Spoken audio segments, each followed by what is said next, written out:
Just 2 hours to go before the Premier walks down the corridor at Queen's Park to ask the Lieutenant Governor to dissolve this session of the legislature and pave the way for a provincial election.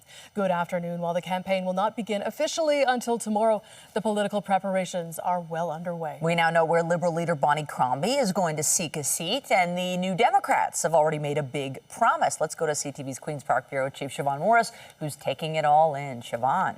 Well, there has been a flurry of activity in the campaign before the campaign. In fact, right now, the Premier is holding a news conference where he's being asked a lot of questions, being asked to defend sending us to the polls early.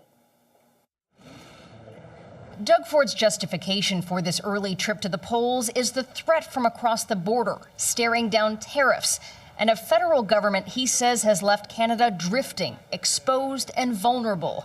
In the National Post, Ford lays out a call for, quote, a strong, stable 4-year mandate that will outlive and outlast the Trump administration.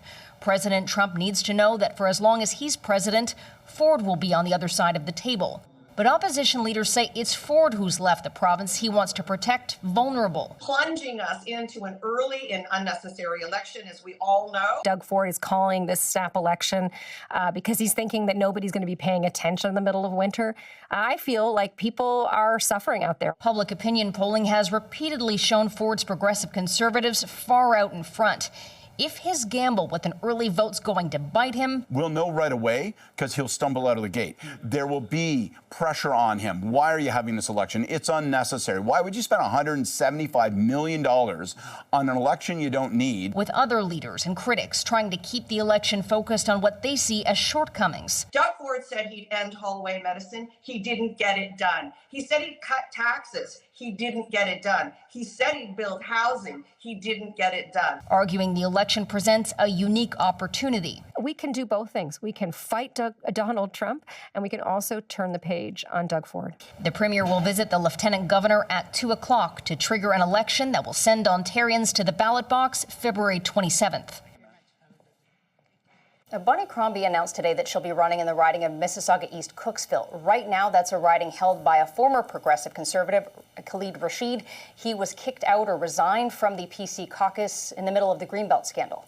Reporting live from Queen's Park, I'm Siobhan Morris. Natalie, back to you. Okay, thank you, Siobhan. Now to the East Toronto waterfront and more money for massive development. Almost $1 billion has been pledged to put in the infrastructure and services that will allow for homes to be built.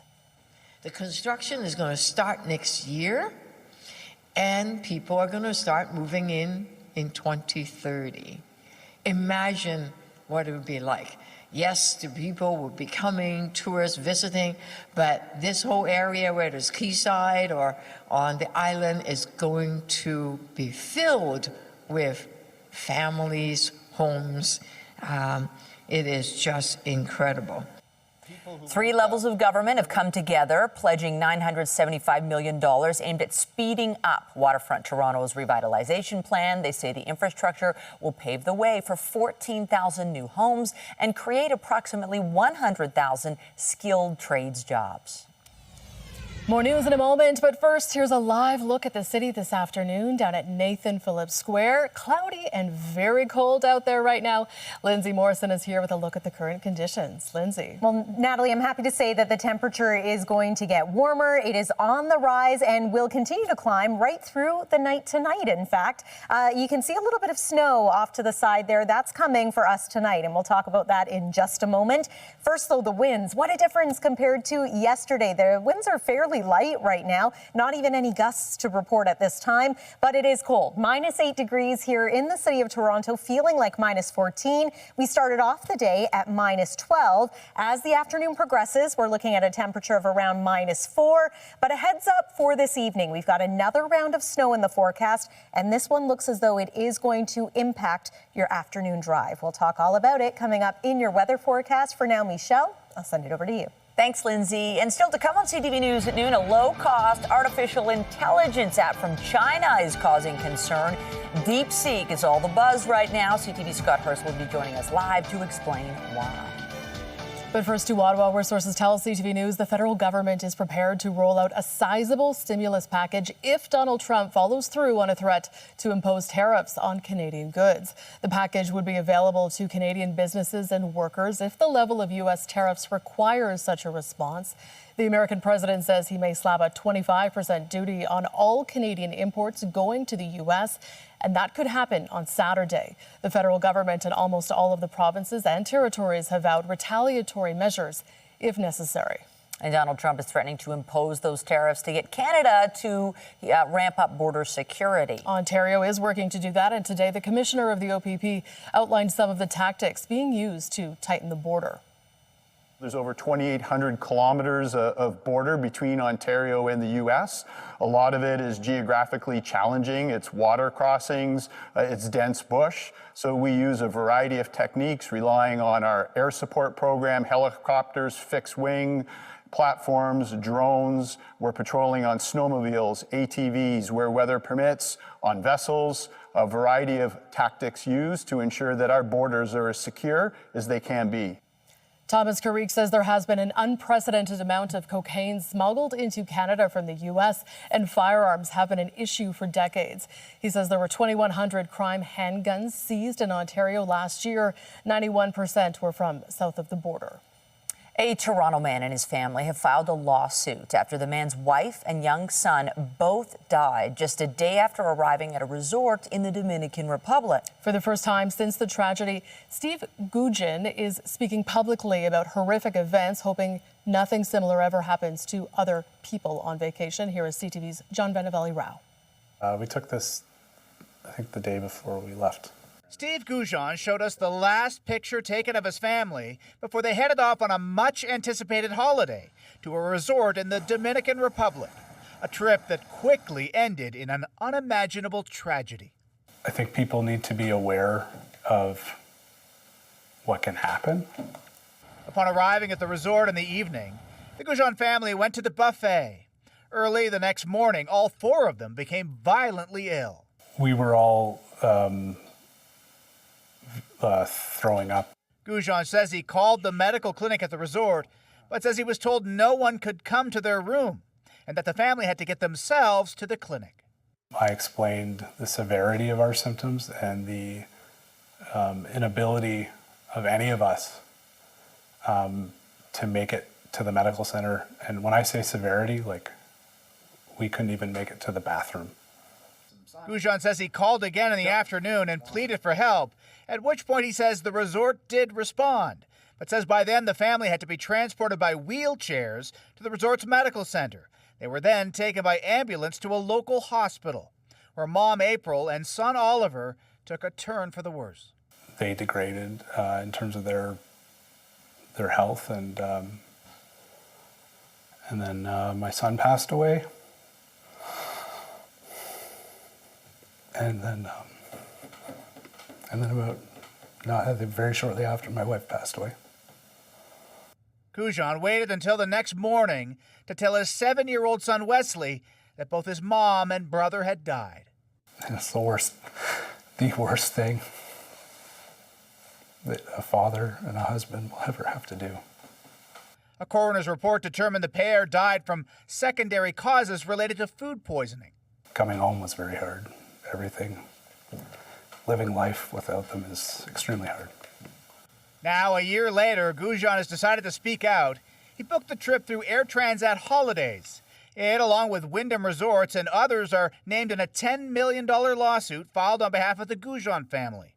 The claim alleges the resort failed to follow proper hygiene protocols, have proper emergency protocols, and provide a timely response to the family's call for help. I think that what the Goujon family would like is accountability. They'd like answers. They'd like somebody to take responsibility. The company Transat says the hotel operator has assured us of its full cooperation with the authorities in shedding light on these tragic deaths. Transit Tours is also refuting the allegations made against it, none of which have been tested in court. John Benavelli-Rao, CTV News, Toronto. Now to Hamilton, where we're hearing from residents rescued during an apartment fire that killed 3 people, including 2 children. They recalled the frantic moments as smoke filled the hallways. CTV's Janice Golding reports. The charred remains of a children's bed can be seen behind shattered glass, twisted metal, and caution tape. The only piece of furniture still recognizable in a first-floor unit ravaged by flames. We had fire blowing out of the apartment into the hallway. Extreme heat, extreme smoke, extreme flame. While fire crews tried to stop the blaze, still others were occupied with those fleeing the building. We were then performing rescues and assisting people out of the stairwell in the hallway. We don't have lighting in the hallways. Jonathan Madison lives on the 3rd floor. He says he eventually made his way out of the building with his dog Benji, but he and his roommates would all end up in hospital with smoke inhalation. By the time I hit the 2nd floor, it was thick black smoke. I could not see within 2 inches of my face. Luckily, the firefighters managed to get all of us out. Faza Idrous, meanwhile, was separated from her baby girl trying to help an elderly neighbor get out of the building. It was just smoke, black smoke. You can't see where you're going. There are no lights, no sprinklers. You're inhaling it, and it's pitch black. That's terrible. It's a stairwell to death, I feel. With no way down, Idrous got off on the 11th floor. We started banging every door on the 11th floor that someone may open up. Idrous would eventually take shelter on someone's balcony. Her husband and daughter, who'd left moments earlier, on another stranger's balcony on the 10th floor. Hamilton police say there were 6 people in the apartment when the fire started. 4 people made it out safely, but a 21-month-old and a 3-year-old would die in the blaze. A 52-year-old resident, unrelated to the children, would be discovered in the stairwell on the 9th floor. He would also be pronounced dead. We're going to leave no stone unturned with this investigation. Tragically, there was a couple of children that perished in this fire. Investigators from the fire marshal's office will be on scene for several days, but they say it will be some time yet before they determine the cause of the blaze. The pier towers are managed by Interrent, which responded to inquiries about the building's smoke alarms, emergency lighting, and sprinklers with a statement. While we are unable to comment on the specifics of the fire currently, we are fully cooperating with all authorities as they investigate. Our immediate focus is on supporting displaced residents by helping to arrange for their temporary needs. Janice Golding, CTV News. In Ottawa, the commission investigating foreign interference in our democratic process released its final report today, and it found there is no evidence of what the commissioner referred to as traitors in Parliament. Although a few situations involving attempts to curry favor or develop problematic relationship with a parliamentarian have come to light, such phenomena remain marginal and so far appear to have been largely ineffective. Some may have benefited from the support of a foreign state, sometimes without knowing anything about it. But again, so far, this does not seem to have led to any real gains for the states involved. Nor have I seen any evidence to suggest that there are currently so-called traitors in Parliament. While I saw evidence of some concerning behavior, the evidence does not show any MPs plotting with foreign states against Canada's interests. Marie-Josée Hogue saw no indication the overall results of recent federal elections were altered by a foreign actor, and she says there were only a small number of ridings where interference might have had some effect. And we're joined now by CTV's Rachel Aiello in Ottawa. Rachel, this was a 16-month process. Help us understand the scope and the findings. All that traitor stuff, based on what she's saying, seems to be much to do about nothing. Yeah, good afternoon. So certainly some notable recommendations here from this commissioner. A 7-volume final report has just been released, and I'll walk you through some of the top line things. So as you noted there, Justice Hogue has confirmed that based on what she was able to assess, tens of thousands of documents, numerous in-camera and in-person hearings, she has determined that she has found no evidence that there are so-called traitors in Parliament. This dates back to an allegation raised in a National Security and Intelligence Committee of Parliamentarians report. They had flagged that there may be current and former parliamentarians, which would be MPs or senators, who may have wittingly or semi-wittingly helped a foreign state interfere in Canadian affairs. What Justice Hogue has found is that is not as clear-cut as the NSI COP report made it seem, and that it might have been a bit overblown. She is saying There is no concern, though. While there is no evidence of treason, there could be some parliamentarians who may have questionable relationships or poor judgment, and that should be looked at more rigorously. The other big top-line finding from Hogue in this report is that affirming what she had found initially in May, that the 2019 and 2021 elections, overall, the integrity of those votes held. And then going further than that, she is confident that there was no legislation or policy or government process that has been interfered with by a foreign state. But she has found the federal government has been slow to act. There's been communication breakdowns, issues with transferring information from one department to another, and largely has fallen short on communicating with Canadians about the risk of foreign interference. So from here, what we're looking for is what happens now. We're waiting for the federal government to respond. She has issued 51 recommendations, 24 of which she's hoping are acted on before the next federal election. Michelle? And I think that's really interesting because you have this Liberal leadership race happening right now and a federal election we know is coming. So how might this report and these recommendations play into that? Yeah, I'm going to be very curious to hear what the opposition parties have to say about this, because Parliament is prorogued right now. So if the government does want to move forward with legislation, there is a very short timeline to enact a lot of these recommendations. And one way they could do that is with the unanimous support of other parties. You know, the push for this inquiry to happen in the first place was pushed largely by the opposition parties who wanted this full public inquiry.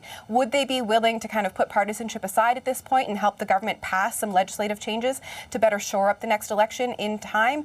Possibly, but the other question is, some of the recommendations in here for legislative change are things that Canada's election officials have been calling for some time, and they are likely now, with the indication we could be into a spring election, gearing up to set that parameters under the current rules. Would they even have enough time to get some new parameters in place should we be going to the polls this spring? These are all follow-up questions we'll be asking in the days ahead. Well, we know you'll be busy with that. We appreciate you breaking it all down for us. CTV's Rachel Aiello live for us in Ottawa. Take care. Thank you. And now let's turn to the Liberal leadership race and the questions swirling around the removal of Liberal Ottawa MP Chandra Arya as a candidate. It all played out on the final day for new members to sign up to vote. CTV's Judy Trin explains. I'm running to be the next Prime Minister of Canada. Chandra Arya, the first Liberal to declare, has been ejected from the leadership race. The Ottawa MP had submitted the $50,000 deposit fee and said he gathered more than 1,000 signatures of endorsement. Arya says his removal raises significant questions about the legitimacy of the leadership race and, by extension, the legitimacy of the next Prime Minister of Canada. Arya was running on a platform of smaller government but does not speak French.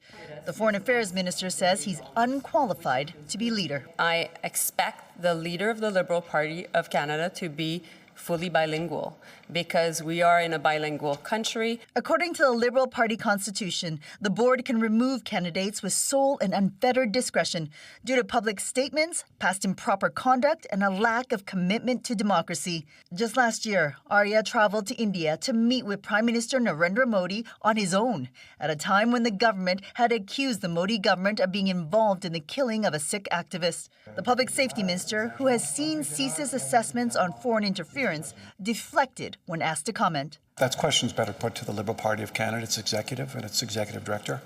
I saw the announcement and I really have no other insight or comment. There are now 6 candidates approved by the party to run.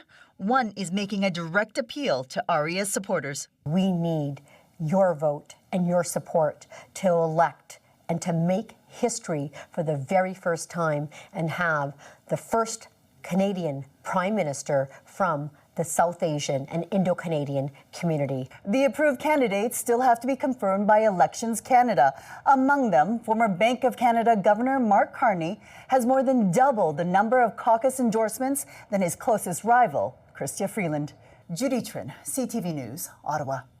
From Ottawa to Queen's Park this hour, where there's a rally highlighting concerns about the state of our health care. QB union members have rolled gurneys up to the front of the legislature in protest. CTV's Raheem Ladani is covering this story and joins us now live with the latest. Raheem. Natalie and Michelle, the protest has ramped up, but the imagery was quite jarring when it was happening. 4 gurneys lined up outside in front of Queen's Park, meant to symbolize the current state of healthcare in the province. This was the first stop of a 30-town and community tour organized by the Ontario Council of Hospital Unions along with CUPE. The group say healthcare in the province is failing the people in every aspect, from 2.5 million Ontarians without a family doctor to wait times for surgeries and emergency room closures. The unions say hospitals are buckling under the weight of growing patient volumes and insufficient funding, adding that every day around 2,000 patients receive care in hallways and storage closets. The plan with these gurneys is to travel to different communities, including Sudbury, Minden, and Walkerton, to put a spotlight on the gap in healthcare, in the hopes that this upcoming provincial election, that it will focus on finding solutions to improving care for Ontarians. This government needs to invest in healthcare. It needs to invest to keep up with an aging and growing population.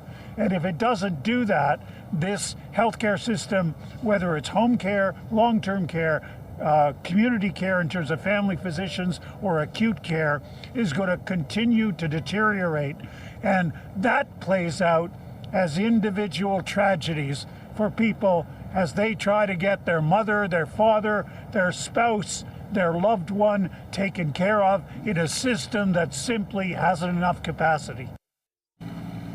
Now, we are already starting to see healthcare become an issue in this election. Yesterday, the provincial government announced $1.8 billion towards every Ontarian finding a primary care physician by the year 2029. However, the individuals here say that is a false hope because it doesn't take into account population growth. Reporting live, I'm Rahim Ladani. Michelle, I'll send it back to you.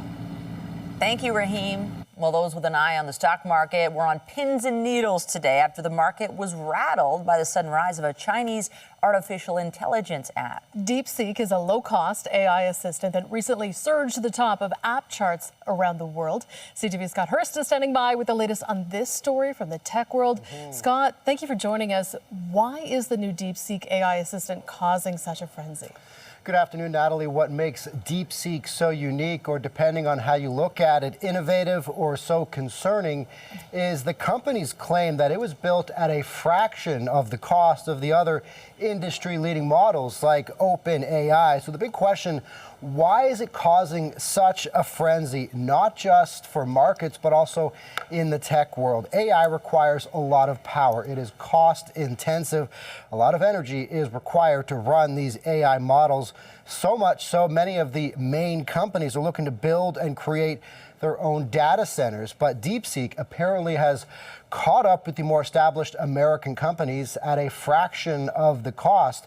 Some of these US-based companies are pouring billions and want to invest trillions over the years to continue to build these models. And according to DeepSeek, also using inferior technology, inferior chips. So this ultimately, Natalie, calls into question the huge sums of money the other companies are pouring into AI development and proving that you might not need the most high-tech, the fanciest hardware to make a global name for yourself in the hyper-competitive world of cutting-edge technology and building on AI. Okay, and Scott, we know that this app is Chinese developed. Are there any concerns surrounding this app? Well, because it is a Chinese-developed app, there are incredible geopolitical ramifications here, potentially upending the U.S.-China tech race for AI supremacy.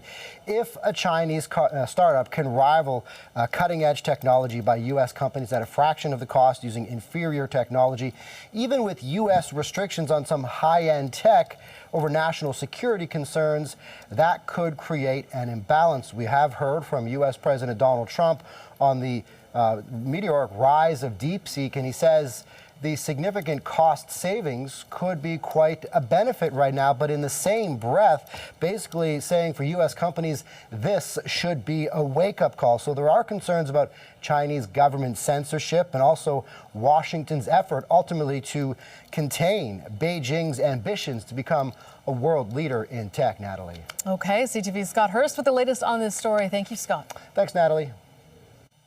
A Scarborough man has been arrested in a child luring investigation involving a 13-year-old girl.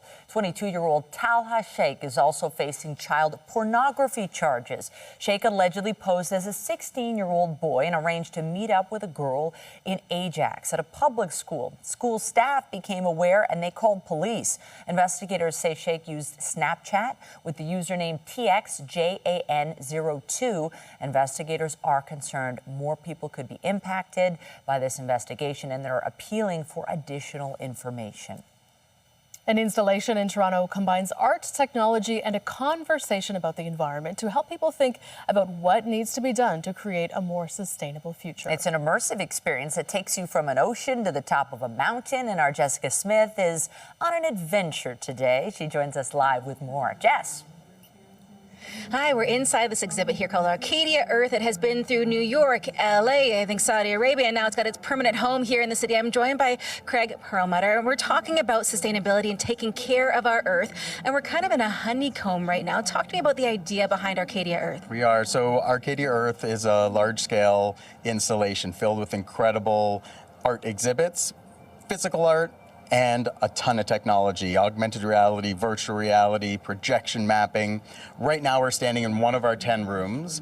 It's all about pollination and how important bees are to our food system. And there are a number of rooms that cover different topics. We can literally smell, if you go to behind some of these big giant noses, these installations, you can smell different things and understand kind of our relationship towards nature. Now we're going to walk through the exhibit a little bit, but the different rooms have different themes. And as you mentioned, they incorporate technology, they incorporate arts made by, some of these are made by Canadian artists. Why did you guys want to include all these different pieces? Well, it's super important that we show that you can do incredible things with sustainable products. And like we're in a hive made with recycled library book pages. So there's an artist that creates these incredible installations. Very cool. We're gonna go through. I want to make sure that we get into this next room here, and this one for everyone watching at home will quite literally blow your mind because the room moves with us as we step into it. But talk to me about where we are right now, because there's a different theme, and we're kind of under the ocean. It feels like right now. So we're in a room that has a topic about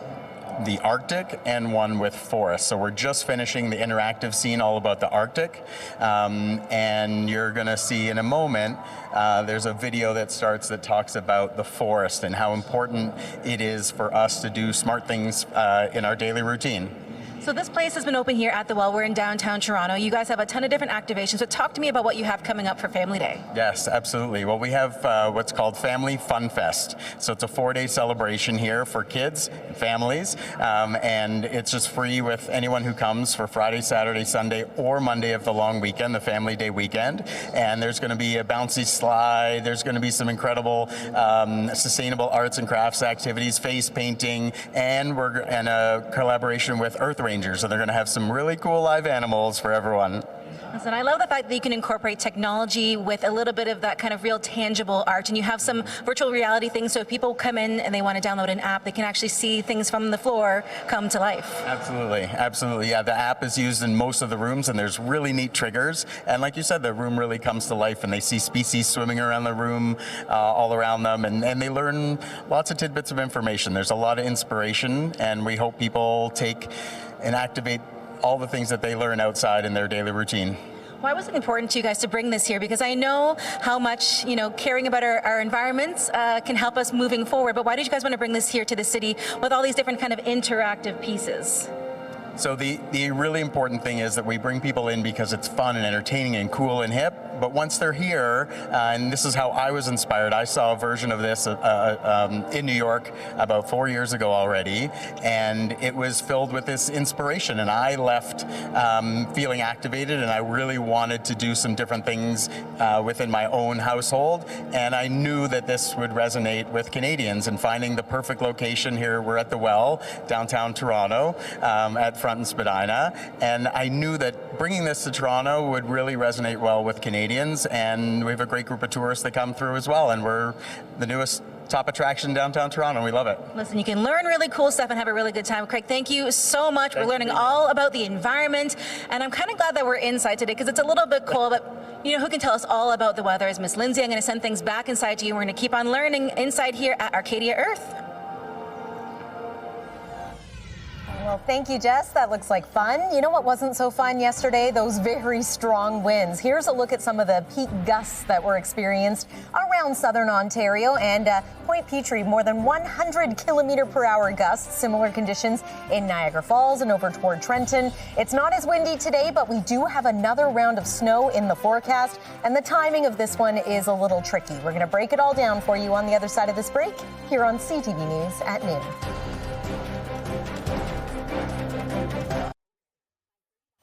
Well, there are some positives on the weather front today. You might have noticed the sunshine this morning, and also talking about warmth and a little bit of a warm-up, but we're certainly not in the clear with the wintry stuff. Yeah, we're past the polar vortex, but it was still a morning to put the kids in snow pants. But we're going to get a reprieve from the cold coming up. Yeah, it's interesting. Our temperature really is going to seesaw a little bit the next couple of days here. But what's interesting is we're going to have some mild nights, and then the temperature is going to fall at times during the day. Today, the temperature is rising as we make our way into this afternoon and especially into this evening and overnight.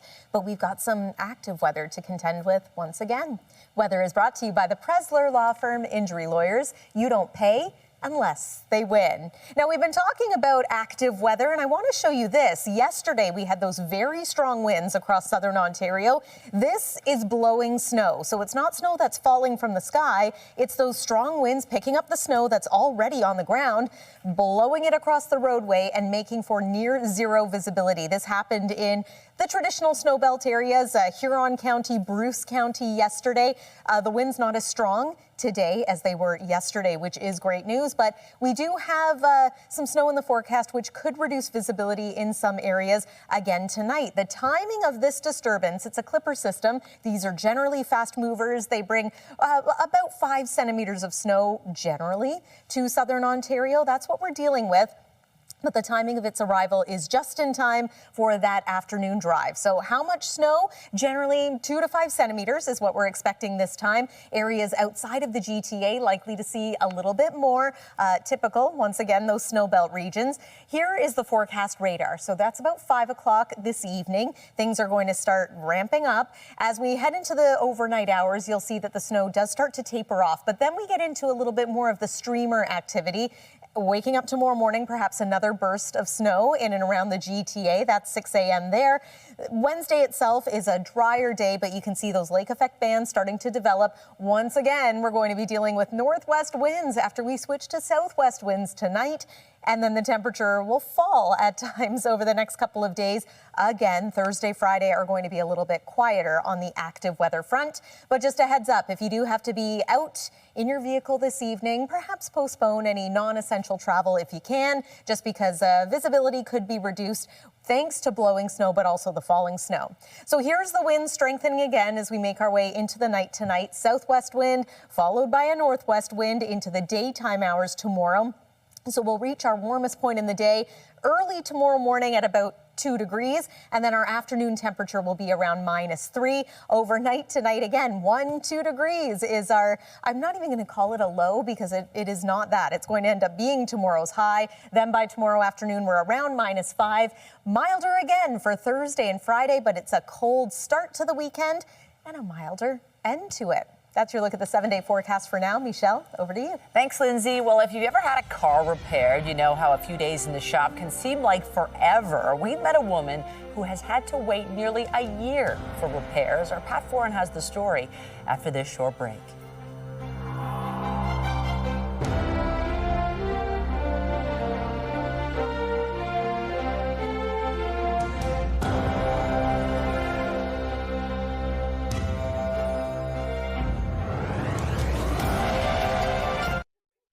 The stress of getting into a car accident can be compounded by delays in trying to get your vehicle repaired. Depending on how new your car is, there could be a long wait to get the parts needed to fix it. CTV's Pat Foran has this consumer alert. There's no date as to when my car is going to be ready, and we're now nearing almost a year since I had the accident. Manmeet Matahar of Pickering wanted to go green, and in December of 2023, she bought a brand new Audi e-tron Q4 fully electric car. Unfortunately, 2 months later, she was in a serious car accident. All the airbags deployed, and it was pretty scary. It was a pretty scary hit.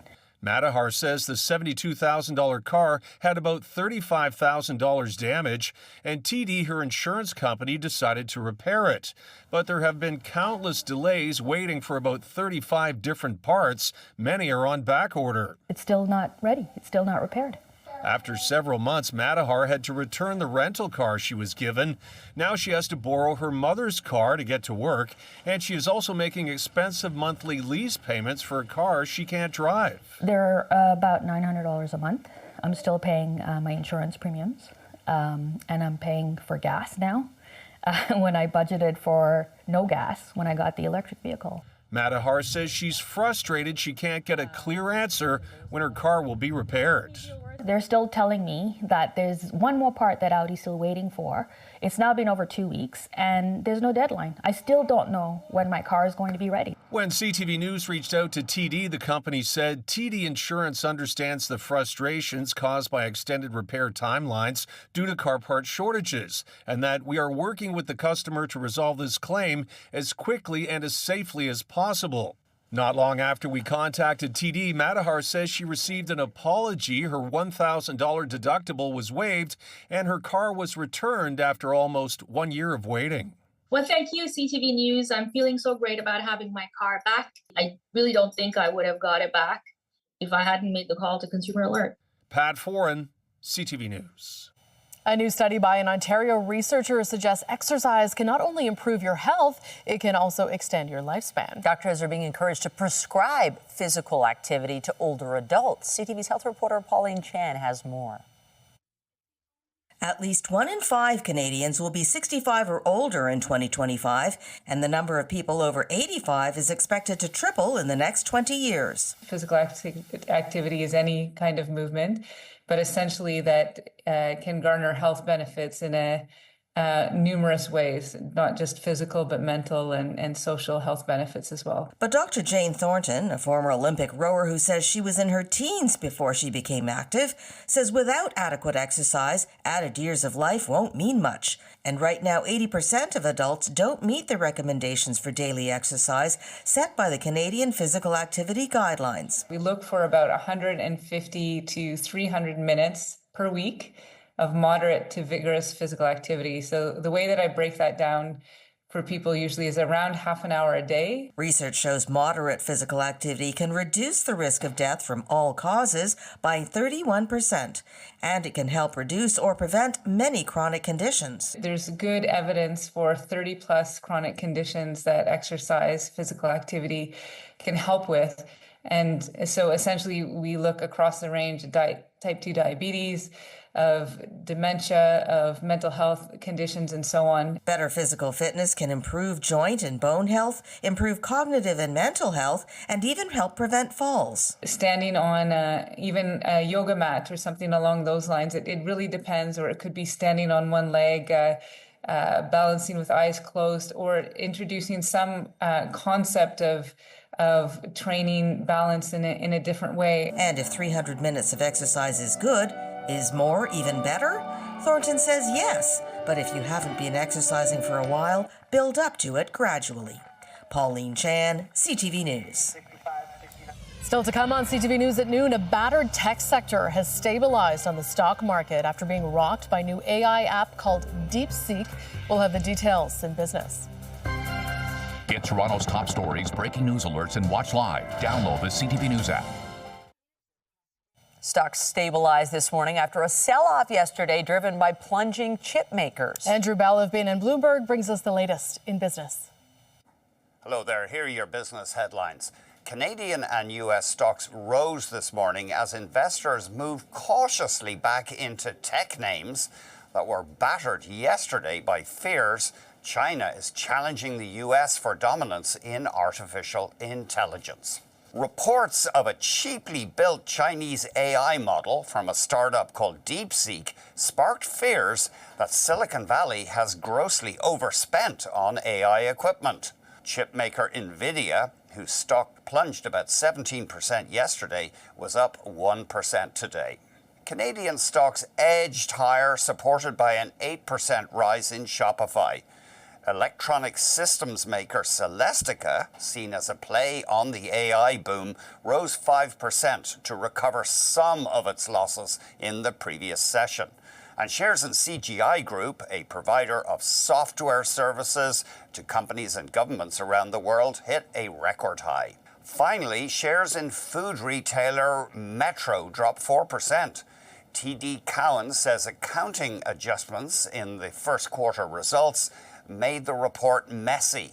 However, TD added that after 5 quarters of flat earnings, profit grew 8% in the latest 3 months, and same-store sales growth has beaten rivals over the past 2 years. That's the latest in business. I'm Andrew Bell of BNN Bloomberg. We're going to take a deeper dive into DeepSeek. CTV's tech specialist Carmi Levy joins us now live. Carmi, great to have you with us. First, I want your take. What do you make of the kerfuffle over DeepSeek?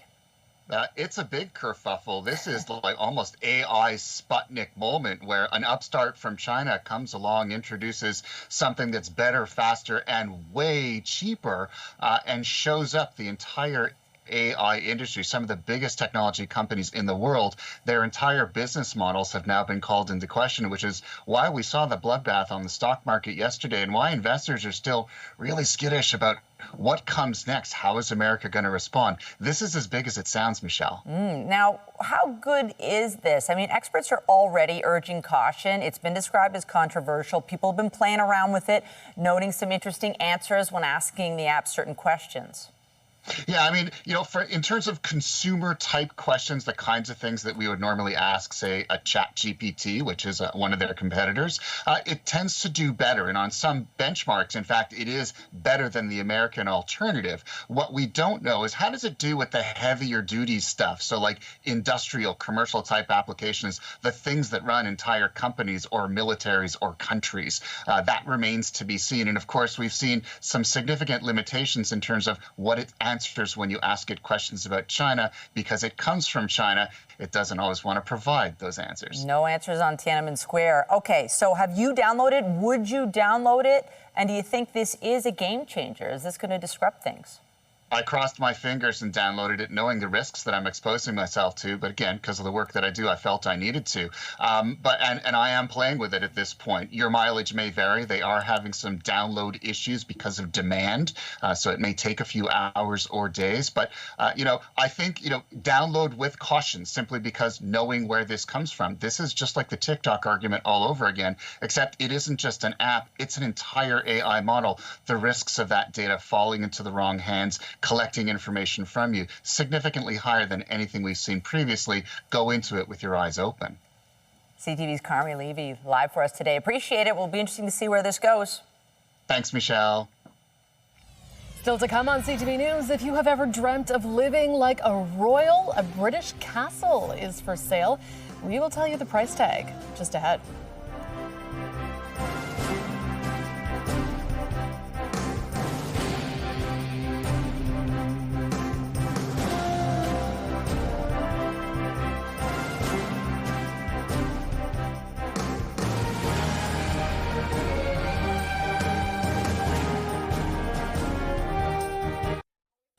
A COVID-19 report commissioned by the Alberta government makes controversial recommendations on vaccines and lockdowns and has been quietly released. And it is sparking some very vocal reaction from health experts. CTV's Kathy Lee has more.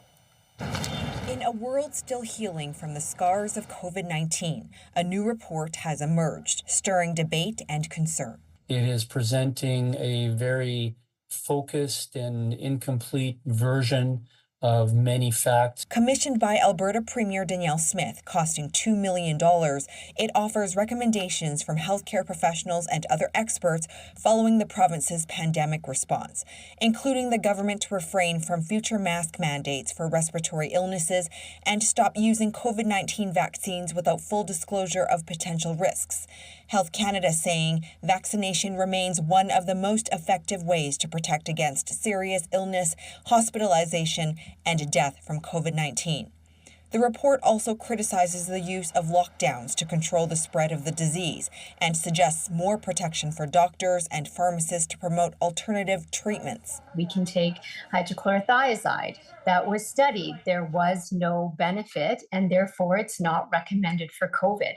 There have been randomized controlled trials that have shown no benefit for ivermectin. Lead author Dr. Gary Davidson says he welcomes debate on anything in the report. I actually am really concerned that it will have a really bad effect on public trust and impair future public health responses. None of these recommendations should go forward without a full public discussion about the consequences. The province says it will review and consider the report and its findings, but no policy decisions have been made yet. Kathy Lee, CTV News, Calgary. In England, a 14th century home is up for sale, but potential buyers will have to have deep pockets. This is Ripley Castle in North Yorkshire. It has been in the Ingleby family for more than 700 years. 28 generations have lived there. But now the building and its property are on the market, with the owners asking for offers of more than $37 million. A village where 200 residents live is also included. That's a good deal then. What a bargain. Getting the village in the mix. Wow. To live in a castle. Oh, well. Yeah. Weather-wise, let's talk about what's coming. I mean, we have this warm-up, but there's also flurries and things. There is. So there's actually some measurable snow in the forecast for tonight in many areas. A couple of centimeters expected to accumulate. Hey, look at that. We've climbed a degree now. It is -7 degrees. Here's what you can expect tonight. Some light snow, strong winds, and again, a little bit of accumulation just in time for that evening commute. And then tomorrow's temperature is going to be mild to start and cold in the afternoon. Natalie? That is CTV's News at Noon. Remember, you can get Toronto's breaking news all day long on CP24 and at ctvnewstoronto.ca. For Lindsay Morrison and the whole team here, have a pleasant afternoon. I'm Michelle Boudet. And I'm Natalie Johnson. Be sure to join us later for CTV News at 5 and 6 o'clock.